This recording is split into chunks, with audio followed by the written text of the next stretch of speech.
Bonjour à tous et bienvenue dans l'épisode numéro 5 du podcast Awaken Talks. Aujourd'hui, on se retrouve avec Louana, qui est ma demi-sœur, mais c'est aussi une des participantes à Awaken. Louana est venue aujourd'hui en fait pour nous parler un petit peu de la parentalité. Et étant donné que chez Awaken, on observe absolument tout d'une manière consciente, eh bien la parentalité ne fait pas exception à ça. Et vu qu'il y a quand même passablement de parents qui nous suivent, c'était pour nous une occasion aujourd'hui de mettre notre expertise à votre service pour vous donner des conseils et puis aussi un peu faire déculpabiliser les parents sur les émotions. Donc Louana, pour commencer, je te propose que tu te présentes, que tu nous dises d'où tu viens, qui tu es, ce que tu as envie et puis aussi nous expliquer un petit peu ta grossesse, ta parentalité, comment ça se passe. Enfin vraiment, voilà, laisse-toi porter, dis-nous ce que tu veux. Eh bien, bonjour à tous, je m'appelle Louana, j'ai 26 ans, je suis maman d'un petit garçon qui a maintenant 7 ans, qui s'appelle Mathis. Donc voilà, si on fait le calcul, 18 ans enceinte, Très tôt. J'ai accouché, j'avais 18, juste pas 19. Et voilà. Comment ça s'est passé pour toi au début de la grossesse? Enfin, comment toi tu t'es sentie en fait quand tu l'as appris, quand tu étais si jeune en fait justement? Ouais, choc, bien sûr. Enfin, voilà. Même si, je l'ai su, j'étais à 3 mois et demi. Donc, pendant ces 3 mois et demi, il y a quand même des petits flashs qui sont venus par-ci par-là pour dire oui, peut-être que, peut-être pas. Mais à la fin, avant de faire le test et vraiment de me montrer que j'étais enceinte, je le savais, je le sentais et j'essayais déjà de me préparer à cette annonce. Voilà. Donc, quand je l'ai su, ça a été gros choc. Et incompréhension totale. En fait, c'est comme si on te met devant un gros vide, tu dis maintenant tu sautes. Tu sais pas ce qui va se passer, comment ça va le faire, mais donc je pense un peu comme tout le monde, tu fais petit à petit, donc tu commences un peu à l'annoncer aux personnes concernées, et puis ça a été le gros tas de cartes qui s'abattait avec les parents.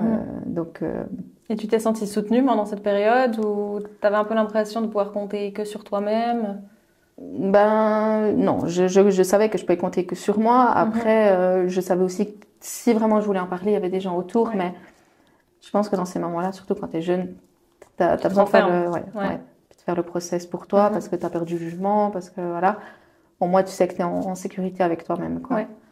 Donc, ça a été assez compliqué, mais d'un côté, en fait, le fait que les gens ne soient pas d'accord ou trouvent ça bizarre, moi, ça m'a donné vraiment cette force, en fait, de dire non, je vais protéger mon enfant, je veux le garder, et je le veux, en fait, réellement. Faire les choses aussi à ta manière, finalement, sans écouter les autres.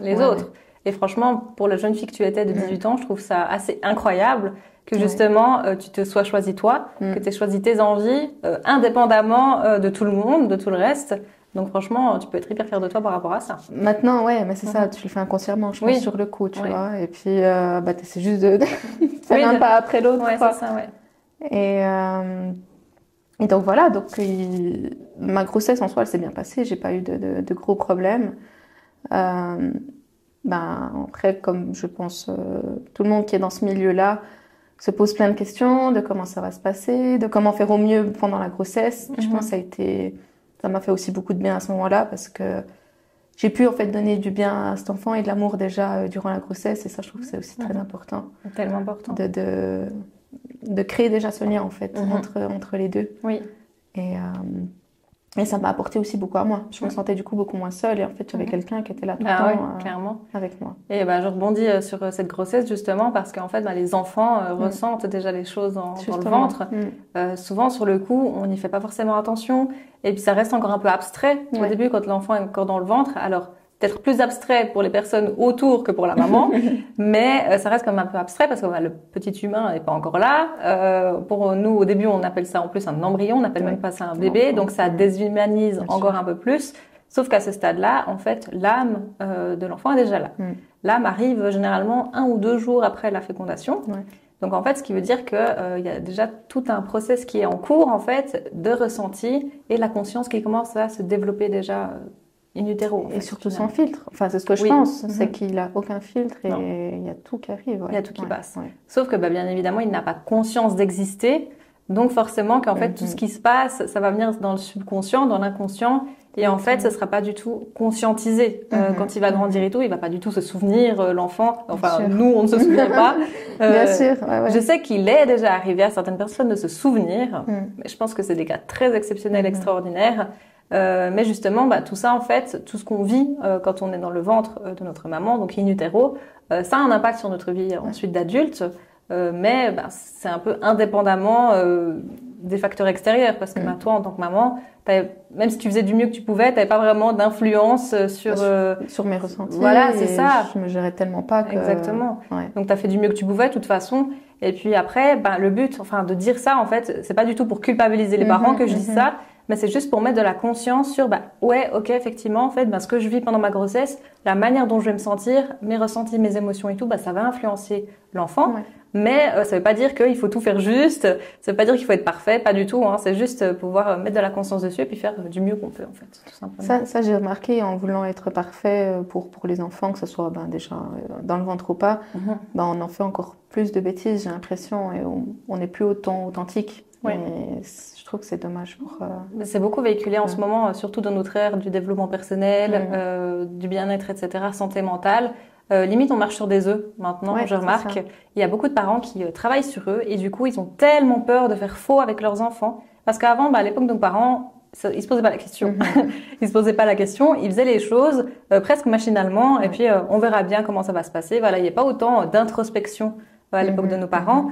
Et en fait, aujourd'hui, ce qui se passe avec le développement personnel et tout ça, l'envie de travailler sur soi, c'est que des fois, ça peut presque devenir un petit peu toxique parce qu'on a tellement envie de bien faire qu'en fait, on ne s'autorise plus de faire des erreurs. C'est ça. Sauf que c'est à travers les erreurs qu'en fait, on apprend le plus. Donc en vrai, le meilleur conseil que je pourrais donner aux parents, c'est vraiment d'agir avec leur cœur. En vrai, on fait du mieux qu'on peut. On a aussi notre bagage à nous. Et puis c'est pas parce qu'on est conscient de tel ou tel geste sur l'enfant et des répercussions que ça peut avoir plus tard qu'il faut surtout pas qu'on le fasse, etc.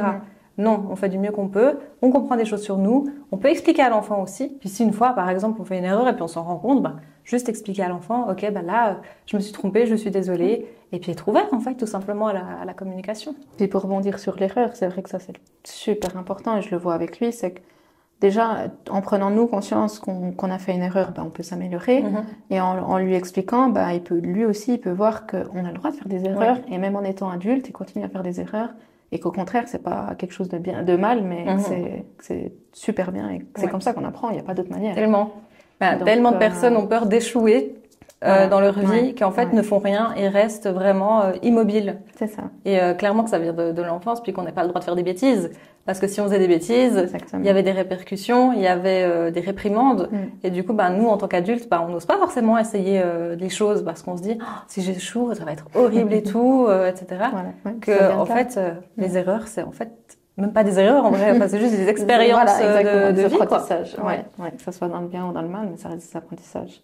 Et c'est ça aussi que j'essaie de montrer donc à Mathis, c'est fais des erreurs et tu verras après, en fait, dans tous les cas, dire même si tu sais que c'est pas bien, fais-le parce que peut-être que tu vas trouver d'une autre manière puis que ça va aller mieux.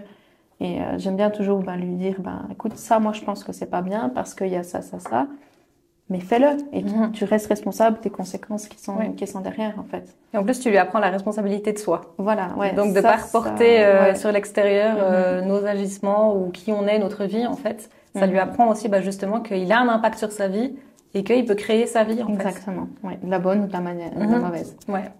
Et puis que, parce que souvent, quand il nous arrive des drames, on a tendance à se dire, mais l'univers est contre moi, c'est Dieu qui a voulu ça comme ça.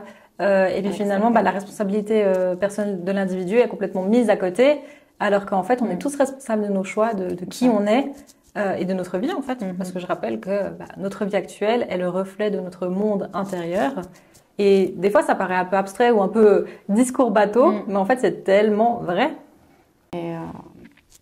Et j'essaie de lui apprendre ça justement parce que moi, on me l'a pas appris. Tu vois. Et ça, je trouve que c'est aussi important de voir d'où en fait on apprend aussi sur nous. c'est que tout ce qu'on essaye de mettre en avant pour nos enfants, c'est tout ce qu'on manque en fait pour nous-mêmes, Ouais. ce qu'on a manqué ou voilà, ce qui n'est pas encore réglé. Et toi, tu es consciente de ce qui t'a manqué, de ce qui t'a porté préjudice, donc forcément que tu as envie de faire différemment pour offrir un bagage en plus à ton fils, quoi. Puis ça montre aussi qu'il n'y a pas forcément tout qui est réglé, parce que si on serait bien avec ça, on n'aurait pas besoin de l'expliquer, en fait, on l'incarnerait pleinement, tout simplement, et on n'aurait pas besoin. Ouais. Totalement. Après, de toute façon, il y a tellement de choses à comprendre, à conscientiser de notre enfance, de nos parents. Même si on fait un gros travail d'introspection sur soi, on en apprend quand même tous les jours. C'est ça, parce que tout ce qui nous est arrivé, ça se loge dans le subconscient. On oublie les 3/4 des choses qui nous sont arrivées, en fait, et pourtant, ça a encore des répercussions sur nous aujourd'hui. Donc, en fait, c'est un petit cheminement. Et puis, chaque jour, on apprend des nouvelles choses. Et je pense pas qu'un jour, on puisse vraiment se réveiller et puis se sentir presque comme un yogi ou j'en sais rien, qui a plus aucune blessure, qui n'a plus la charge en fait finalement de son corps physique, etc. Ça, selon moi, c'est un peu une utopie. Mais en fait, quand on est dans cette quête de guérison personnelle, le but étant d'aller vers un mieux-être, mais de pleinement profiter du processus. Voilà, oui. Et de pas se dire qu'il y a un but à atteindre en fait. De plutôt justement vivre le processus et se dire que le cadeau en fait c'est le processus. C'est ça. Et de sentir qu'on évolue au quotidien, quoi. Et justement, le travail que tu as fait sur toi, parce que quand tu as eu Mathis, justement, tu n'étais pas forcément consciente de toi comme tu l'es aujourd'hui. Est-ce que tu peux dénoter justement des choses que tu vois différemment dans l'éducation aujourd'hui d'avant? Par exemple, des questions qu'avant tu ne te posais pas du tout, et des questions qu'aujourd'hui tu te poses de plus en plus, ou des façons de faire, etc. Il y a beaucoup de choses. Ce que je vois beaucoup maintenant à son âge, c'est la manière d'apprentissage. Parce qu'avant, pour moi, t'apprends, en fait, tu vas pas chercher plus loin. Et encore une fois, que chaque personne est différente, que chaque personne a une manière de réfléchir et de voir les choses. Et je me dis, par exemple, avant, pour moi, l'école, c'était le b.a.-ba, quoi. Il fallait ça. Et maintenant, j'aurais presque envie de le sortir de là et de dire, on fait l'école à la maison, tu vas apprendre à ta manière, en sachant les choses comme toi tu le ressens, plutôt que, encore une fois, et c'est ce qu'on dit toujours, l'école qui nous met dans des cases, qui nous fait apprendre d'une certaine manière, alors qu'il n'y aurait pas forcément besoin. Ça, je trouve que c'est quand même important maintenant qu'avant il n'y avait pas. Et à l'école, est-ce que tu ressens justement une manière de faire différente à l'école aujourd'hui, de notre époque par exemple à nous, ou bien tu sens que c'est encore passablement la même chose? Non, alors quand même. Oui, je vois beaucoup, je suis étonnée par exemple, toutes les semaines, ils parlent soit du harcèlement, du consentement, toutes ces choses qui n'étaient pas du tout abordées. Donc, j'ai l'impression que les enfants, ils en ont quand même plus conscience. Encore une fois, et ça je trouve bien parce qu'on met de la conscience là-dessus. Qu'ils le fassent ou pas, ça je pense que ça n'a pas trop changé parce que même dans l'ère où on vit maintenant, voilà. Mais au moins ils en ont conscience. Et puis ça je trouve vraiment important. Pour la manière d'apprendre et tout ça, non, ça n'a pas changé. Et aussi d'avoir conscience justement du harcèlement, du consentement et tout. Alors certes, ça va pas forcément empêcher que ça arrive, mais par contre, les personnes, les victimes en fait, vont pouvoir le conscientiser, vont pouvoir se rendre compte que oui, ça m'est arrivé. Qu'est-ce que je fais avec ça aujourd'hui? Parce que je prends notre époque ou même l'époque de nos parents, encore plus avant. Il y a tellement de personnes qui ont été harcelées, mais en fait, c'était tellement pas répandu, ou en fait, on mettait pas le mot dessus. En fait, ça a été minimisé, et ces personnes-là en souffrent aujourd'hui, mais ne le savent pas.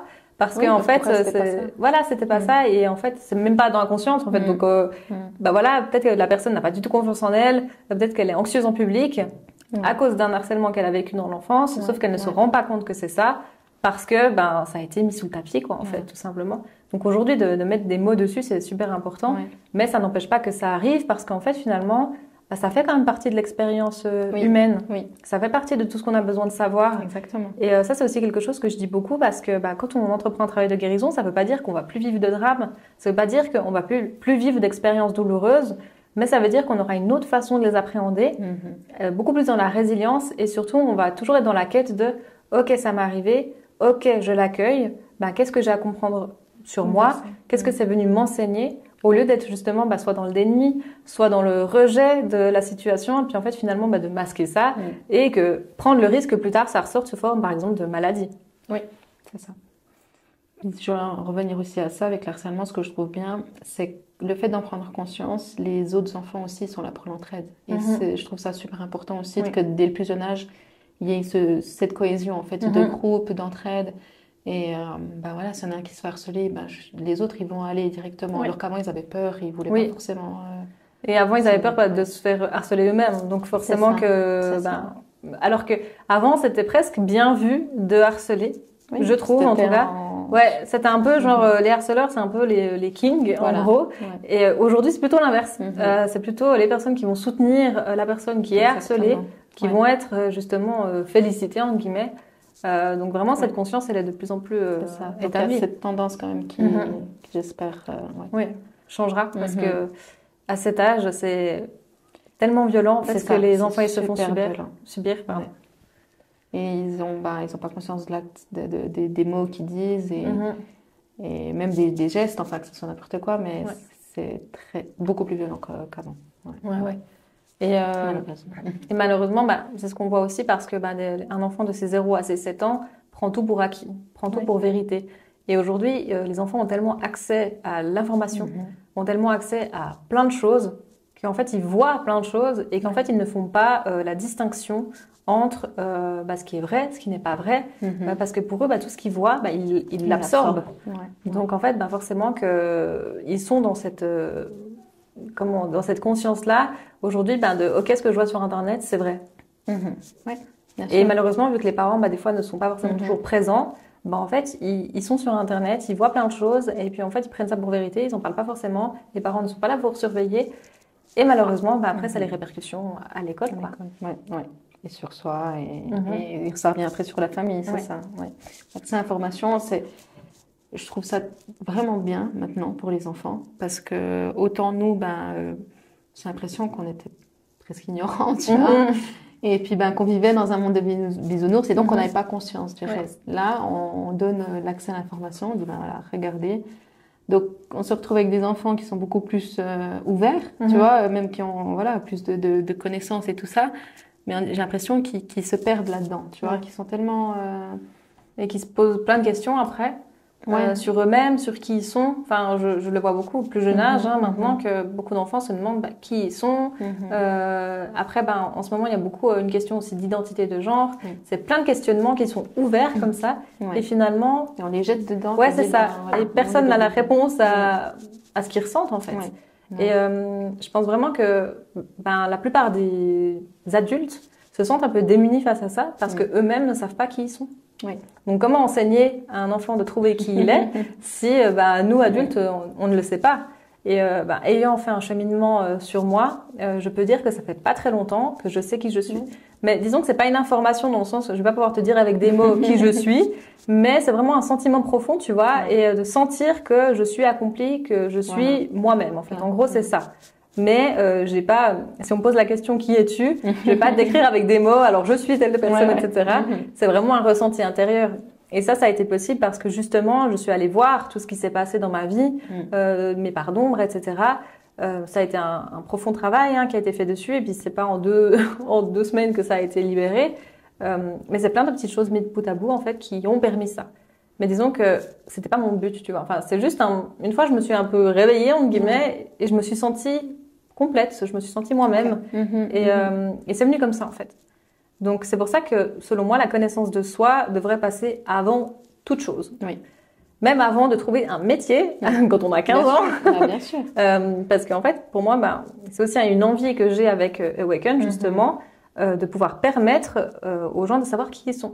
Et j'aimerais vraiment à l'avenir, plus tard, instaurer aussi des programmes pour les écoles, justement pour les adolescents qui sont en quête de personnalité et d'identité, de leur permettre d'accéder à ce genre de programme pour justement qu'ils puissent savoir qui ils sont et puis après choisir véritablement leur vocation et pas un travail par défaut sur une palette qu'on nous a servie.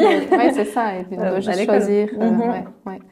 Si du coup, tu aurais des exemples ou des conseils à donner, par exemple, pour les enfants de plus bas âge, tu vois, pas de savoir qui ils sont, parce qu'en soi, je pense pas qu'ils ont cette capacité, mais juste d'exprimer, en fait, qui ils sont réellement, tu vois, sans tous ces filtres qu'on a nous maintenant.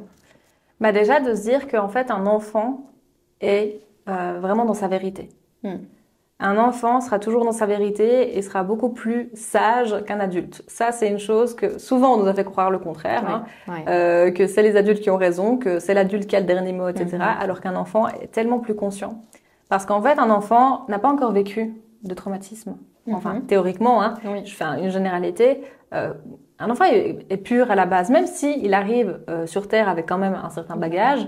À la base, il reste quand même bien connecté à son âme, en fait, à qui il est. Et en fait, c'est petit à petit qu'on va lui inculquer des croyances, qu'on va lui inculquer des schémas, des blessures, etc. Et petit à petit, il va se forger une carapace et il va s'éloigner de lui-même.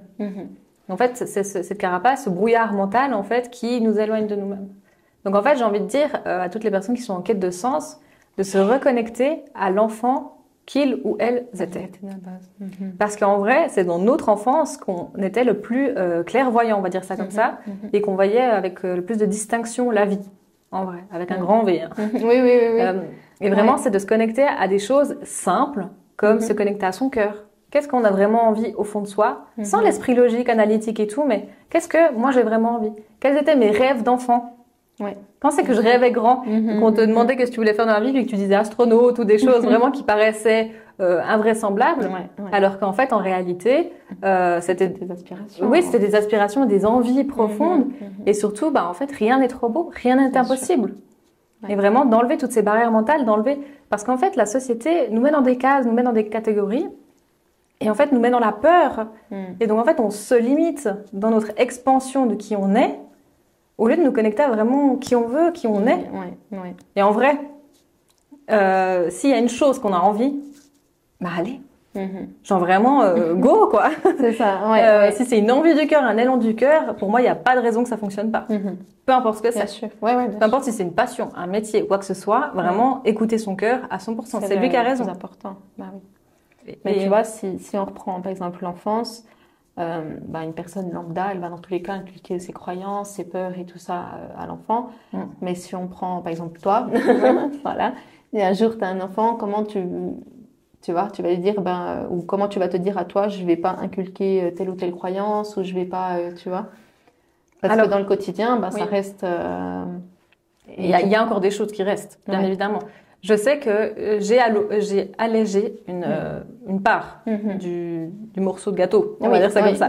On va dire que je sais que j'ai allégé tout ça parce que j'ai conscience de moi, de qui je suis. Mais après, avoir un enfant, c'est quand même une nouvelle expérience. On n'y est jamais préparé. Même les personnes qui ont conscience d'elles-mêmes, etc., on n'est jamais prêt parce que c'est quand même donner la vie. Enfin, genre, pour moi, c'est le truc le plus beau au monde. Vraiment, tu crées la vie. Pour moi, je trouve ça incroyable. C'est trop banalisé. Mais en fait, tu crées la vie, tu crées un humain. Et cet humain, c'est une part de toi, donc tu seras responsable de lui toute ta vie. Donc forcément que ça va te mettre à mal, quoi. Enfin, ça va te mettre dans tes retranchements.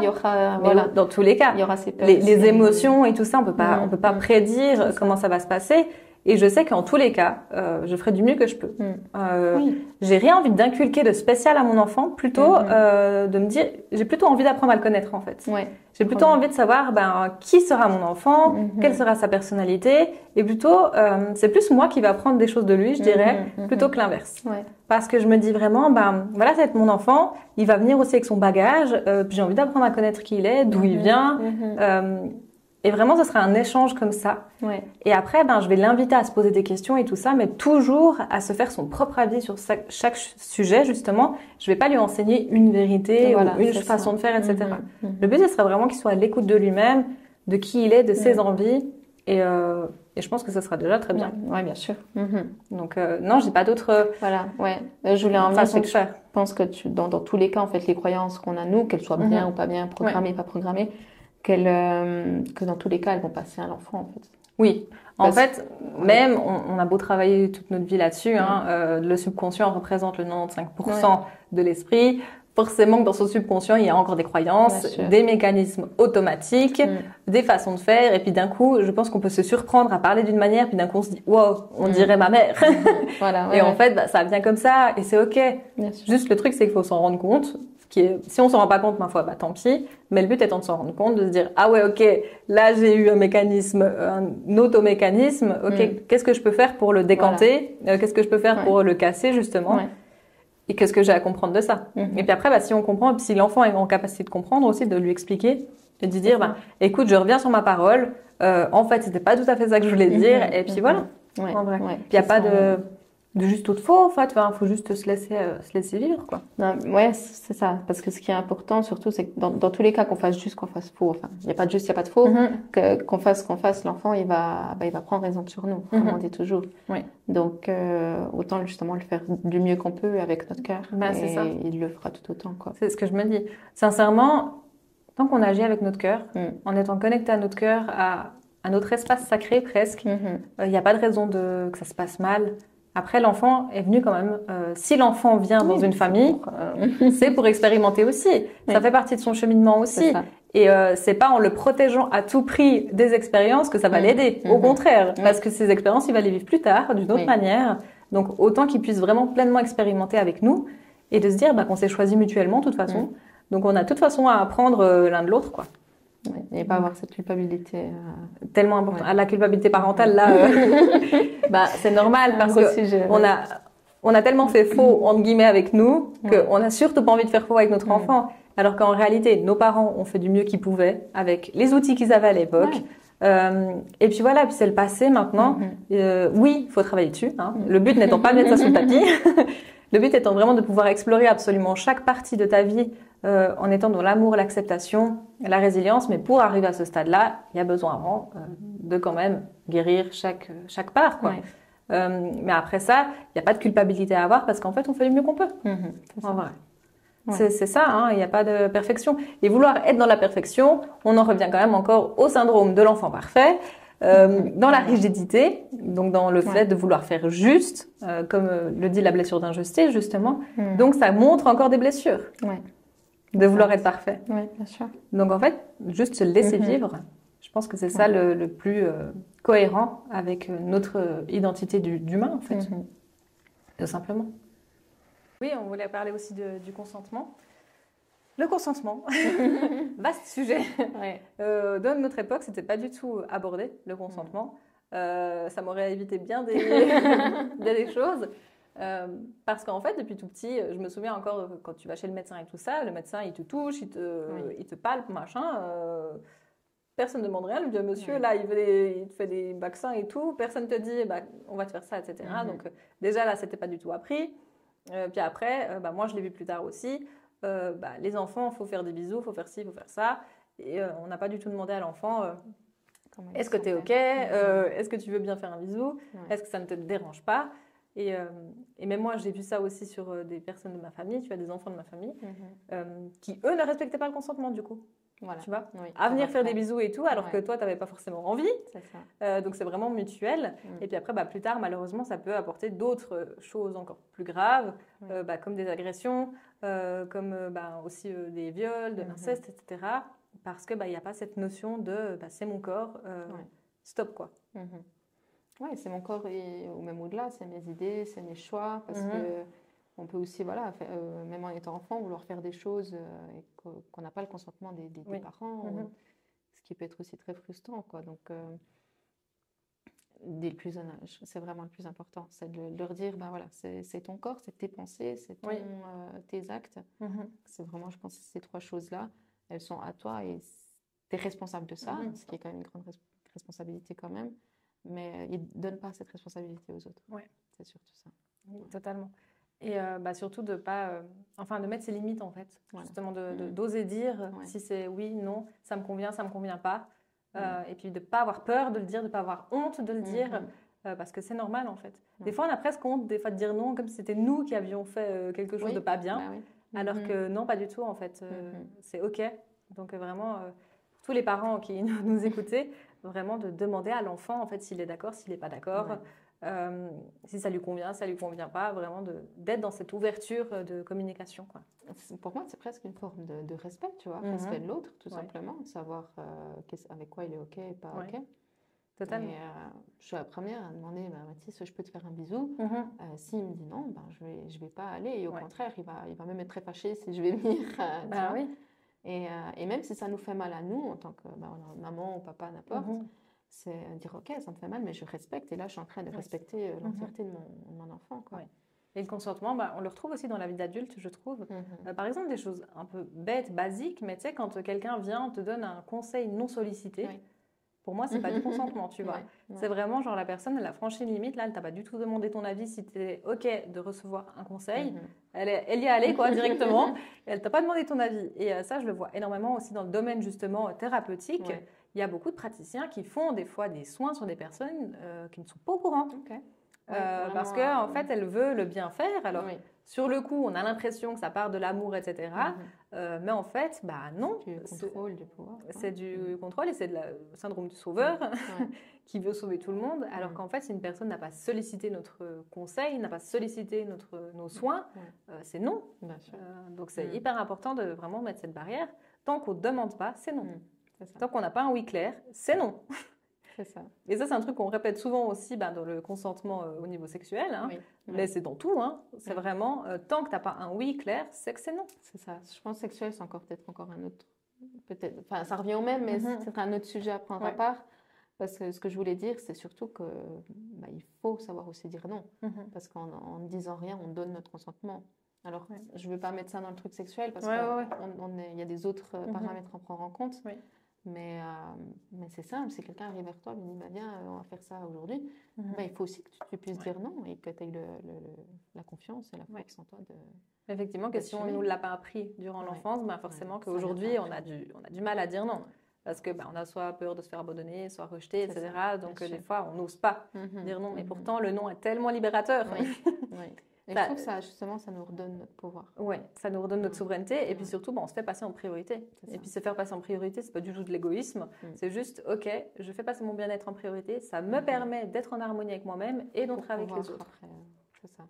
En vrai, c'est juste ça. Donc, c'est même l'inverse, je dirais, de l'égoïsme. Parce que du coup, ça nous permet d'être beaucoup plus sains pour notre entourage aussi. Après, il y a des gens peut-être qui prennent aussi ce chemin-là pour être égoïste. Oui, exemple. Alors bien évidemment. Oui, alors ça, il y en a quand même beaucoup encore qui deviennent égoïstes en disant non mais c'est pour mon bien-être, etc. Alors ça, il y en a aussi, j'en ai vu, j'en vois passer parce que justement ils surfent un peu sur cette mode du développement personnel, mais finalement le développement personnel n'est pas compris en profondeur. Les gens prennent juste ce qui les arrange. C'est ça. Et puis, du coup, forcément que des fois, ça peut... les manipulateurs et les égoïstes, etc., peuvent se servir de ça comme prétexte pour continuer à agir. Quoi. C'est ça. Donc, totalement. Est-ce que tu as encore des autres questions On a bien parlé. Le plus important, c'est d'être un peu le socle pour nos enfants. Je trouve que c'est l'image que j'essaye d'avoir. C'est dire je suis la pierre qui est là-dessous et il peut s'effondrer, il peut être qui il veut, comme il veut, je serai toujours là en dessous. Quoi, pour lui. Mais leur apporter plein d'amour. Vraiment, ça, il n'y en aura jamais trop. C'est ça. De toutes les manières possibles, en le disant, en le montrant, en offrant des cadeaux, vraiment l'amour sous toutes ses formes. Et puis de toute façon, chaque parent fait du mieux qu'il peut. Chaque parent est un bon parent, qu'il a besoin de s'améliorer chaque jour et que voilà, il n'y a pas de mode d'emploi. Donc bravo à tous les parents, vraiment. Apprenez de vos enfants et apprenez de vous-même. Tellement. Merci beaucoup, Louana. Merci à toi. Du coup, on vous dit à très bientôt. Si cet épisode vous a plu, n'hésitez pas à lâcher un petit like, à aussi vous abonner à la chaîne et activer la cloche pour rester informé des futurs podcasts, des futures vidéos aussi et des futures méditations, évidemment. Si cet épisode vous a plu parler, n'hésitez pas aussi à mettre un commentaire. On est toujours hyper content de vous lire, en fait, tout simplement. Donc voilà, sur ce, on vous souhaite une très belle journée et on vous dit à très bientôt. Bye bye. Bye bye.